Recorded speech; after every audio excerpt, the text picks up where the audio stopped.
नमस्कार दोस्तों, just for CSC में आप सबका स्वागत है।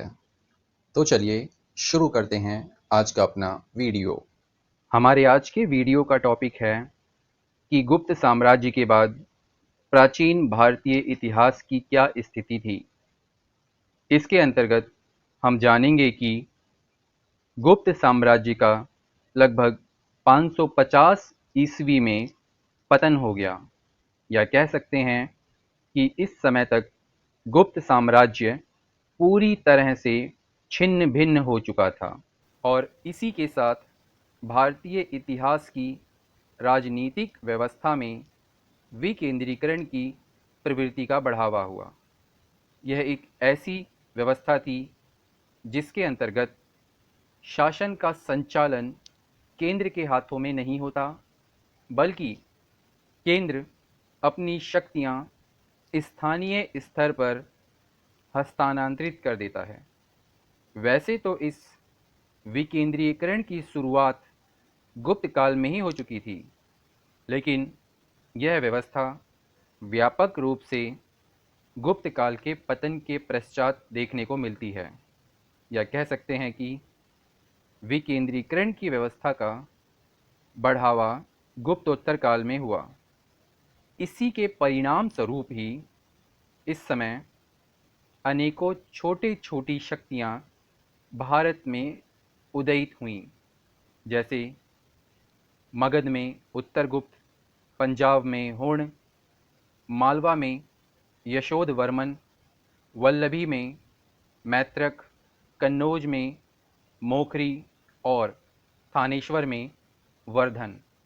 ये कुछ महत्वपूर्ण राजवंश थे जिन्होंने गुप्त साम्राज्य के पतन के बाद उत्तर भारत में अपने पांव पसारने शुरू किए। इन सभी में थानेश्वर का वर्धन वंश सबसे शक्तिशाली बना। इसके बारे में जानने से पहले आप सबको पता होना चाहिए कि हर्षवर्धन का संबंध भी इसी वर्धन वंश से ही है, जिसे पहले पुष्यभूति वंश के नाम से जाना जाता था। इस वंश की स्थापना पुष्यभूति ने 6ठी शताब्दी ईसा पूर्व में थानेश्वर, जो कि वर्तमान के हरियाणा राज्य के करनाल जिले में स्थित है, यहाँ पर की थी और इस वंश के चौथे सबसे प्रसिद्ध शासक प्रभाकर वर्धन थे। वैसे तो क्रम में यह चौथे थे, लेकिन प्रसिद्धि में प्रथम स्थान इन्हीं का आता है। इन्होंने महाराजाधिराज जैसी उपाधियां धारण की थी। प्रभाकर वर्धन के वैसे तो 3 पुत्र और 1 पुत्री थी, जिसमें से एक पुत्र राजवर्धन, दूसरा हर्षवर्धन और तीसरा पुत्र कृष्ण था। लेकिन तीसरे पुत्र के बारे में व्यापक जानकारी नहीं मिलती। राजकाज के दृष्टिकोण से राजवर्धन और हर्षवर्धन ही महत्वपूर्ण हैं। वहीं इनकी पुत्री का नाम राजश्री था।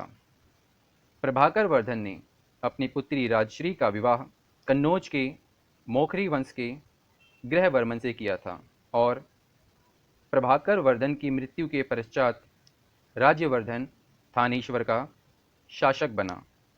तो इस प्रकार पुष्यभूति वंश या कहें वर्धन वंश की शुरुआत हुई, जिसने आगे चलकर अनेकों महत्वपूर्ण कीर्तिमान स्थापित किए। इसी से संबंधित एक महत्वपूर्ण शासक हर्षवर्धन हैं, जिसके बारे में हम अपनी अगली आने वाली वीडियो में पढ़ेंगे। तो आज के लिए बस इतना ही। Thank you.